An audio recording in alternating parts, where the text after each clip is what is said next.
G-Rugby avec Grenoble-Alpes Métropole. G-Rugby avec Samsé. Samsé, bravo les hommes en bleu.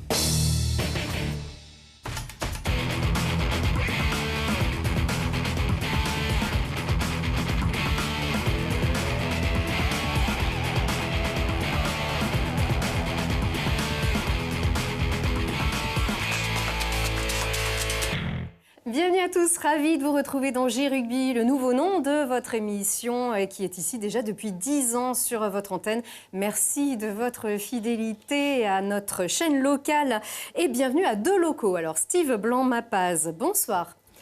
Bonsoir. Parce que la Savoie, c'est très local par rapport à Biarritz, etc., ou Rouen aussi. Olivier Métral, bienvenue. Bonsoir Lucie. Alors, un passionné du FCG, je suis ravie de vous accueillir. Grenoblois de votre état, mais vous venez d'Alsace, de Colmar. C'est ça, ouais. J'habite un petit village qui s'appelle Ostheim. Ah, Ostheim. Ok. C'est ça, pas mal. D'où vous avez écrit ce livre génial qui s'appelle Guillaume. C'est ça. Alors, on s'attend à avoir une biographie de ce joueur génial aussi, qui était votre préféré. Vous allez voir que ce n'est pas complètement le cas. Mais on va parler donc de cet ouvrage avec une émission plein d'affect. Vous allez voir.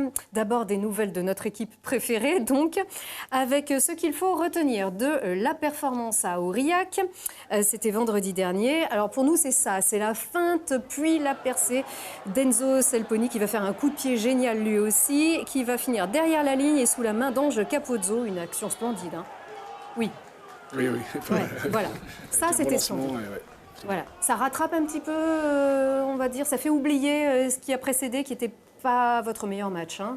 Ouais, bien sûr. On voit qu'on arrive à avoir une bonne conquête sur cette touche. Et après, derrière, Enzo Selponi qui fait une belle action, qui ressort bien extérieur sur Ange. Et du coup, c'est sûr que c'est un éclat dans le match parce qu'on n'a pas été très performant, on va dire. Non, c'est ce qui vous fait gagner, finalement. Alors, toi qui es capitaine de touche, Steve, on fait un petit briefing musclé quand même, celui-ci, en fin de partie. Pas évident, pas forcément musclé, mais on se dit 2-3 choses. Et voilà, pour pas essayer de ne pas reproduire les mêmes erreurs sur les prochains matchs, surtout à l'extérieur. À chaud, tout de suite. Ouais, à chaud. Ouais, parce que c'était le moment où on était regroupés tous ensemble et voilà, avant de rentrer au vestiaire pour parler avec les coachs. Ça rentre dans ce moment-là, malgré justement que ce soit un peu à chaud. Ouais, après... C'est une victoire, hein, quand même. Oui, bien sûr, oui. Après, il n'y a pas que du négatif. Hein. C'était, bien sûr, on retient aussi la victoire, mais c'est important de dire les choses. Alors, bien sûr, certains sont plus euphoriques parce que ça a gagné, mais bon... Là, c'est quelque chose qui me trottait un peu avant le match par rapport à la préparation du match, etc. Donc voilà. Exigeant envers vous-même. Oui, c'est important, je pense. Est-ce que, du coup, Olivier, votre prochain ouvrage va s'appeler Ange ou Enzo? Allez, ça va peut-être Steve, on ne sait pas. Il est en train de se passer quelque chose. Allez, le tableau des résultats tout de suite, car Perpignan a fait aussi bien que vous en allant gagner à l'extérieur, victoire sur Angoulême, le carton d'Oyonnax 51-10 face à Provence Rugby, et Valence qui gagne toujours pas, voilà, et qui peine. Du coup, on les retrouve en queue de classement.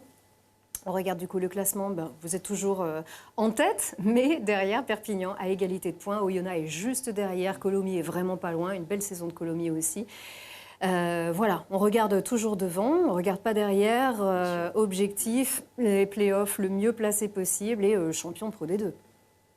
Les playoffs, oui, et après, oui, bien sûr, tout le monde en rêve, hein, mais on verra. On ne va pas s'affoler non plus, donc...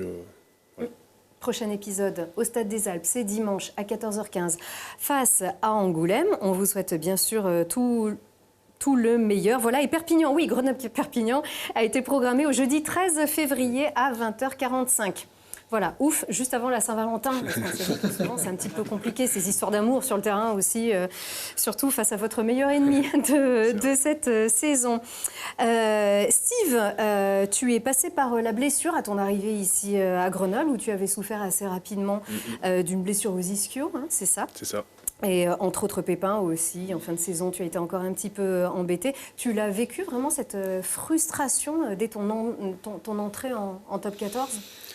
Ouais, bien sûr. En plus, je me blesse à Lyon où j'étais plutôt content de mon match et j'étais plutôt en forme. Et Et ouais, c'est la première blessure musculaire que je me fais. Et au final, j'en avais pas pour très longtemps à la base. Et il s'avère que ça dure plus longtemps. Du coup, j'en ai eu pour 3 mois. Donc voilà, un peu frustrant quand même. C'est pas l'une des meilleures entrées en matière dans un club. Complètement, ouais. J'ai toujours fait des bons débuts, entre guillemets, des bons débuts de saison où j'étais plutôt bien physiquement. Et là, d'un coup, ça a mis un stop. Donc ouais, j'étais pas habitué à ça. Donc, Surtout que le physique, normalement, ça te sourit plutôt. Là, on a vu des images du calendrier de 2012. Hein. C'est pas moi, c'est Thomas Bianchin, responsable communication, qui t'avait fait cette petite casserole donc, lors de ta présentation. Donc ça, c'était une sacrée entrée en la matière, bien sûr. Et puis, c'était ton entrée en top 14, toi qui, 3 ans avant, jouais en Fédéral 1. En Fédéral 1, Ouais, c'est ça, avec Chambéry, un sacré parcours quand même. C'est dingue. Bien sûr, avec un peu de chance, parce que quand je signe à Grenoble, ils sont en Pro D2, ils sont pas très bien au classement, et ils jouent encore, ils jouaient pas forcément à la montée. Et donc voilà, au moment où je signe, donc c'était pour la Pro D2, et finalement, ça monte en top 14. Donc voilà, après...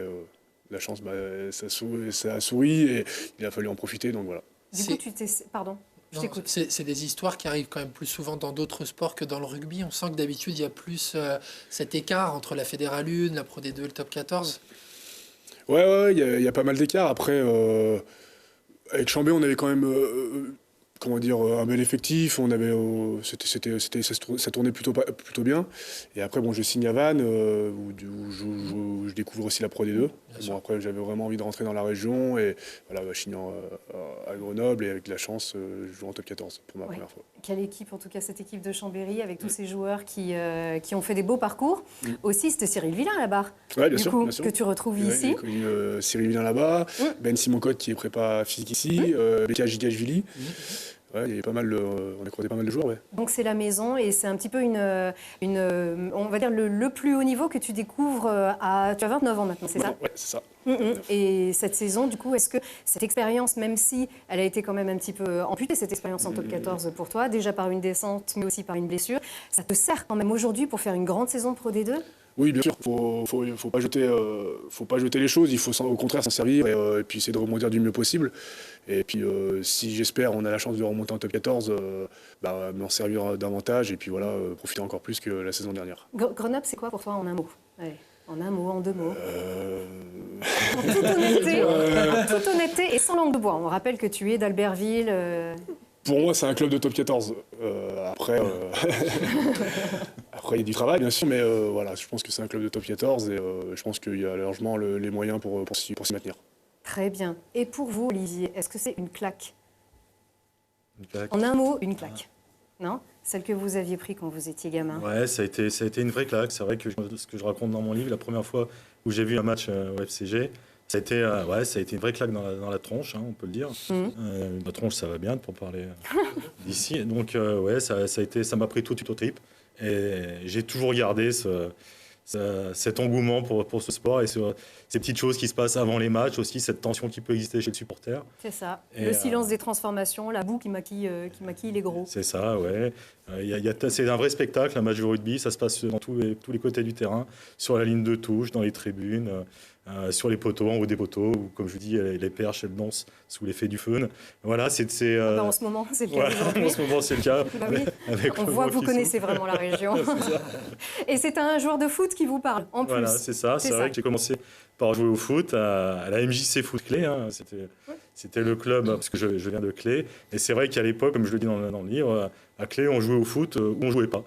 Parce qu'il n'y avait que ça. Et oui, voilà. C'est ça. Il y a plein d'autres choses aujourd'hui, Bien d'ailleurs. sûr. D'où cet ouvrage qui s'appelle donc Guillaume. Alors, on se dit, super, une biographie sur ce joueur qui a marqué, bien sûr, Grenoble. Il est où, d'ailleurs, ce petit homme qui était un très grand joueur? C'est le joueur qui vous a le plus marqué, hein, si on comprend. Il y a beaucoup de joueurs qui m'ont marqué dans l'histoire du FCG. Je pourrais en citer quelques-uns, si vous voulez. Allez, on y va. Allez, Willy Peppenjak, bien sûr. J'adorais Eric Ferruy. Il y avait une troisième ligne extraordinaire avec Christophe Monteil, Stéphane Gérassi, Gilbert Bruna, à qui on peut avoir une pensée aujourd'hui. Dominique Mazzi, Frédéric Vélo, j'en passe. Patrick Mesny. Patrick Mesny, bien évidemment, qui est clexois en plus. Mais oui, vous vouliez changer de collège pour que ce soit votre prof de gym, mais il fallait faire allemand première langue. C'est ça, parce que Patrick Mesny était au collège dans l'autre collège de Pont-de-Clé où j'étais. Et il aurait fallu que je change de langue étrangère pour pouvoir l'avoir en prof de gym. L'allemand, vous avez fini par l'apprendre. Ouais, Si, bah, on parle un peu quand même. ouais, en Alsace, mais attention, hein, l'Alsacien, c'est pas comme l'Allemand. Faut pas dire ça des Alsaciens, ils seraient pas très contents. Non, mais Oui, oui, parfois, non, mais il y a pardon, des choses qui se ressemblent, effectivement. Exactement. Ma ouais, femme ouais. est alsacienne, sa mère est Oui. allemande. Donc, voilà. donc tout va bien. Mais c'est Tout va vrai bien. qu'il y avait certains collèges où c'était première langue ici et anglais de l'autre côté. Absolument. C'était pas la même chose. D'où, alors, ce bouquin, en fait, Guillaume, c'est le fil rouge qui est dédié à votre passion pour le rugby. Alors, pour moi, ce livre, c'est d'abord vraiment une chronique d'une époque que certains disent révolue, avec l'arrivée notamment du début du professionnalisme. Une chronique qui clame vraiment votre attachement à Grenoble, votre attachement aux gens entiers, aux gueules gouailleuses, un attachement aux vieux. Et c'est un livre qui nous apprend aussi ce qu'est un supporter, comment on le devient et pourquoi on le reste. Moi, j'ai appris ça. Évidemment, c'est subjectif, c'est qu'une expérience, hein, c'est la vôtre. Il y a autant de supporters qu'il y a de public aussi. J'ai dévoré ces lignes, j'avoue, j'ai ri aussi. J'ai eu les mêmes frissons que vous, sûrement que vous, en les écrivant. C'est un livre d'émotion et d'affection. Ouais, et puis je crois qu'au-delà de ma propre histoire personnelle, je pense que c'est l'histoire de tous et des milliers de supporters grenoblois, voire même de dizaines de milliers, si on tient compte de la longue période dans laquelle s'inscrit ce récit. Et je pense que chacun pourra un peu s'y retrouver. Si les gens qui ont un peu le cœur rouge et bleu, chacun y trouvera un peu du sien dans ces quelques lignes. Ouais, moi, on peut pas tout raconter. Hein, mais alors, moi, il y a un truc que j'adore, vous le retrouvez. Page 50, vous aimez pas les supporters objectifs. Non. Du coup, vous avez dit, franchement, on n'a pas payé notre place pour des supporters...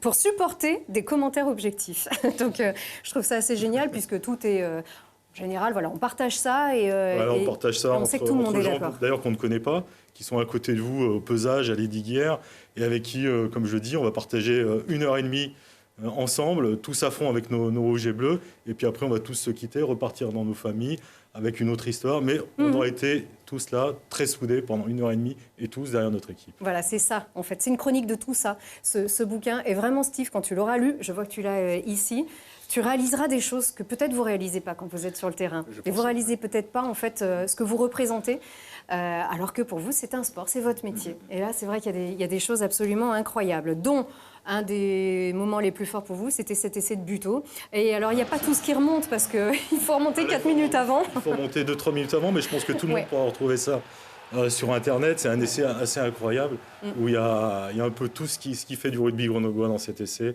Le jeu d'avant, les trois quarts. Des trois quarts qui font du jeu Les d'avant, trois quarts des qui font Lucas du jeu, Dupont en avec pick Lucas and go. Dupont qui est en pick and go, comme il sait très bien le faire. C'est ça, comme un dingue.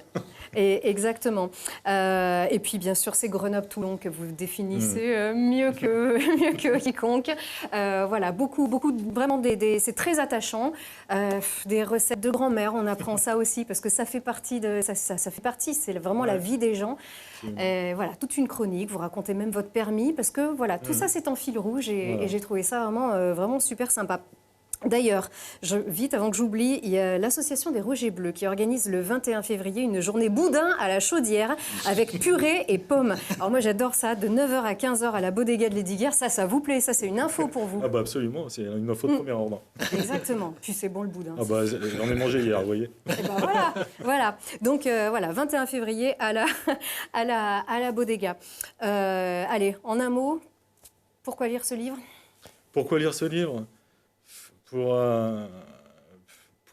tous ceux qui aiment le FCG, retrouver un peu du parfum d'antan aussi, je trouve. Il y a un côté un peu nostalgique aussi, même si aujourd'hui on est encore derrière notre équipe au Stade des Alpes. Il y a cette époque de l'Hédiguière, avec cette grande équipe qu'on avait, qui a joué les premiers rôles.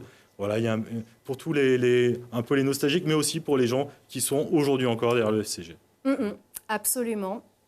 Et moi, j'ai eu une pensée, quand j'ai lu votre bouquin, j'ai eu une pensée pour mon ami Thierry Gaume, qui écrivait au Dauphiné Libéré sur le rugby et qui aimait aussi vraiment les gens. Voilà, la gouaille, les gens, les vieux. Le rugby, c'est une histoire d'homme avant tout, une histoire humaine. Comment on dit qu'on va ? Parce que l'accent grenoblois, vous le racontez là-dedans, c'est pas facile. Ok, alors, quand va ? Ah, quand va. Ok, voilà, c'est un supporter qui disait ça. Steve, il faut ne lire rate pas pour ces lignes. Et puis un dernier clin d'œil vraiment à notre ami Fred Protin aussi, qui va venir dans 2 semaines ici sur ce plateau. Une envie de rebondir plus fort, c'est bien sûr l'opus de cette année et qui retrace la saison dernière. Et on a hâte de savoir ce que Fred nous prépare d'ailleurs sur cette saison dont on attend tous le dénouement, bien évidemment. Bon, Mathias, on a eu très peu de temps du coup. coup, voilà, on aura un petit peu plus de temps pour parler la semaine prochaine. Merci à toi de ta nouvelle passion pour le FCG. Exactement. Est-ce que tu es très objectif? Steve, bonne chance. Olivier, Merci. à très vite. Merci et beaucoup. à très vite à la FNAC, entre autres. Ouais, où à vous la voulez. FNAC, chez Décitre, chez à Artaud, Grand-Rue, les Grenoblois. chez Décitre Voilà. à Grand-Rue, et puis sur toutes les plateformes de vente. Merci à Merci tous. beaucoup. Et à très vite.